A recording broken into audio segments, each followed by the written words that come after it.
રાવળયુગી સમાજની ઘટના.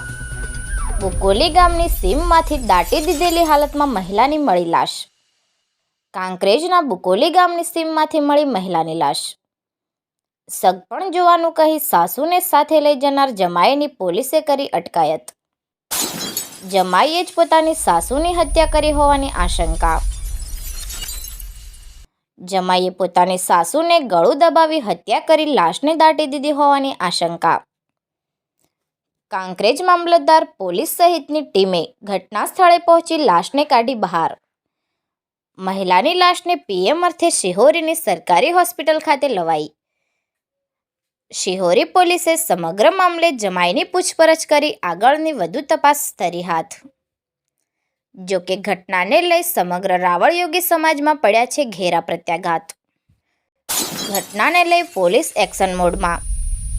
પોલીસ કરી રહી છે સઘન તપાસ. બોલો. મારું નામ છે અરવિંદભાઈ રવાભાઈ રાવળ, ગામ મુના, તાલુકો સરસ્વતી, જિલ્લો પાટણ. હું હાલમાં રહું છું રાણપુર વચલાવાસ. અને આ જાણ એવી છે કે આ જમાઈ સાથે ઘરેથી જમાઈ ઘરે આવ્યા અને જમાઈ એવું કીધું કે આપણે ભાષણ હગું જોવા જવું છે. એટલે એમના હાહુને હંગાત લઈ અને ભાષણ હગું જોવા માટે નીકળેલા. 1 કલાક બાદ એમનો ફોન આવેલો કે ઘરે કે મારે હાહુ જે છે રસોડામાં કેમ્પમાં, અંબાજીના જે કેમ્પ છે ને એ કેમ્પમાં જે છે કોમ કરવા માટે ઇકો ગાડી હતી અને 3 બહેરા હતા અને એમના હંગાથી જ્યાં છે એવું કહી અને 1-1.5 કલાક પછી જમાઈ ઘરે પરત પાછા મુના આવેલા. પછી એ રાત નાઈટ રોકાણા મુના, સવાર વહેલા ઘરે ગયા. પછી રાતે બીજી નાઈટે વળી 1 વાગે પાછા મુના આવ્યા. એટલે એવું કીધું અમારા ભાને એમને કે ભાઈ તમારી છોકરીને મારા હંગાત મોકલો. એટલે હવે અમારો જે ભાઈ છે ને એવું કીધું કે ભાઈ અત્યારે ના હોય, સવાર વહેલા તમારો હંગાત મોકલી દેવું. સવાર વહેલા જમાઈ હંગાથી છોકરી મોકલેલી છે. બુકોલી આવેલા. બુકોલીથી પછી 2 દિવસ પછી એવું થયું કે ભાઈ હજી ડોશીમાની કોઈ ભાળ મળતી નહીં. એટલે પછી પાછા મુના આવેલા.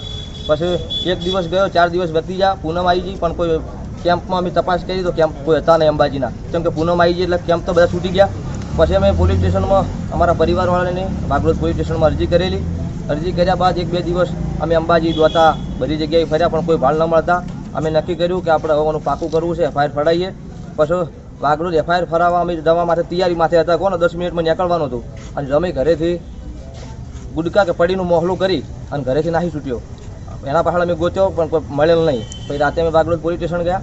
વાઘરોજ પોલીસ સ્ટેશન ગયા એટલે સાહેબે કીધું કે ભાઈ અત્યારે સુખ શાંતિ ઘેર જતા રહો, તમારી અરજી આલેલી છે અને કાલ 10 વાગે આવી જજો, તમારી એફઆઈઆર અમે રજૂ કરી દેવું.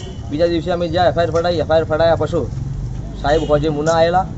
મુના આવ્યા પછી અમારા કાકાના છોકરા દીકરા એવા સુમાભાઈ અને જે એમના જમાઈ અમારા ધનાભાના જમાઈ જે બાઈવાડાના ભરતભાઈ, એ બેન વાઘરોજ પોલીસ સ્ટેશન પાછા એમના હંગાત લઈ ગયા. હંગાત લઈ ગયા પછી અમે વાઘરોજ પોલીસ સ્ટેશન પાછા ગયા કે ભાઈ અમને શું કારણે લાયા છો. તો સાહેબનું કહેવું હતું ભાઈ શંકાપદ અમને ગઈ છે એટલા માટે અમને અહીંયા લાયા છીએ, કોઈ ચિંતા કરશો નહીં, અમને અમે કાલે તમને મોકલી દેવું પાછા. બીજા દિવસે અમને વાઘરોજ પોલીસ સ્ટેશન બોલાયા. એટલે કે આજે સવાર વહેલા વાઘરોજ જાય એટલે વાઘરોજથી પછી સાહેબે કીધું કે તમારે અમારા હંગાત પોલીસ સ્ટેશન શિયોરી આવવું પડશે. તો અમે એમના હંગાત અહીંયા શિયોરી આવ્યા. શિયોરીથી પછી એવું કીધું કે આપણે બુકોલી જવું પડશે. તો અમે એમના હંગાત બુકોલી ગયા. બુકોલી ગયા પછી એ જગ્યા ઉપર સ્થળ ઉપર કહેવાનો મિનિંગ થોડા દૂર અમને ઊભા રાખ્યા હતા. જે સ્ટાફ હતો એ તો આગળ જો. પછી એથી રિટર્ન પાછા અમે શિયોરી આવેલા.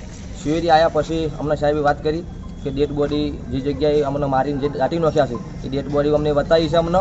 અને ડેડ બોડી આજ પછી તમને આપણે પીએમ હસ્તે ખસેડશું. પછી પાછા શિયોરી આવ્યા. શિયોરીથી પાછા અમે તો આગળ ગયા બુકોલી હાલ અમને ડેડ બોડી અહીંયા અમે શું કહેવાય રેફરલ હોસ્પિટલ સમગ્ર આરોગ્ય કેન્દ્ર શિયોરી. અત્યારે અમે શિયોરીમાં છીએ.